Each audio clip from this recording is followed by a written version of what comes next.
been a little while since we talked about our buddy Pat Robertson from the 700 Club. Bizarre video from Pat Robertson where he said to a woman who wrote in that it's okay if her husband has isolated gay drunk affairs, because after all, he was drunk. Okay, this first one is from Carolyn, who says, my husband and I are Christians and have been together for 11 years.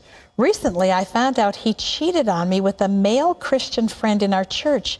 He says it was a mistake, that it just happened while they were drunk, and he wants me to forgive him. I don't know if I can. What should I do? You've been married for 11 years. Mm-hmm. This guy got drunk.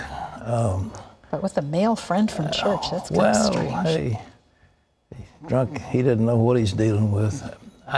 She says, should I forgive? Of course you should.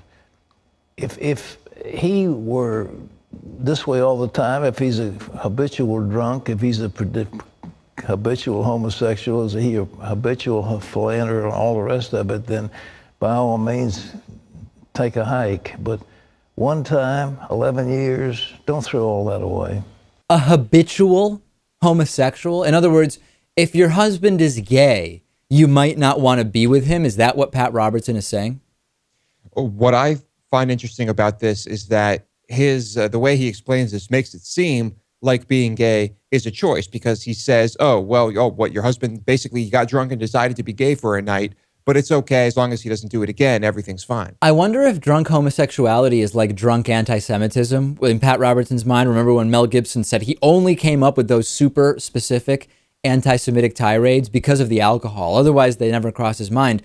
I wonder if drunk homosexuality in Pat Robertson's mind is the same thing, where it's totally disconnected from you. You could just have 3 beers and all of a sudden you're interested in men, but sober, you would never even think about it, Lewis.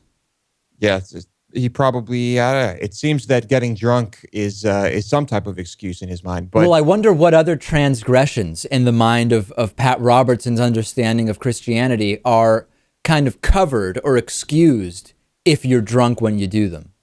Yeah, the more we hear from Pat Robertson, the more I think he himself might be confused about the tenets of his religion. I'd love to hear what Pat Robertson would say if it was the wife who was caught in a sexual encounter with another woman and the husband wasn't sure if he could forgive that or not. Maybe it would be the same reaction, maybe it wouldn't.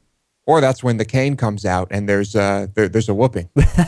Yeah, what a strange thing to say. It's not habitual gayness if it's an isolated drunk incident. I mean, the logic or lack of logic is stunning here.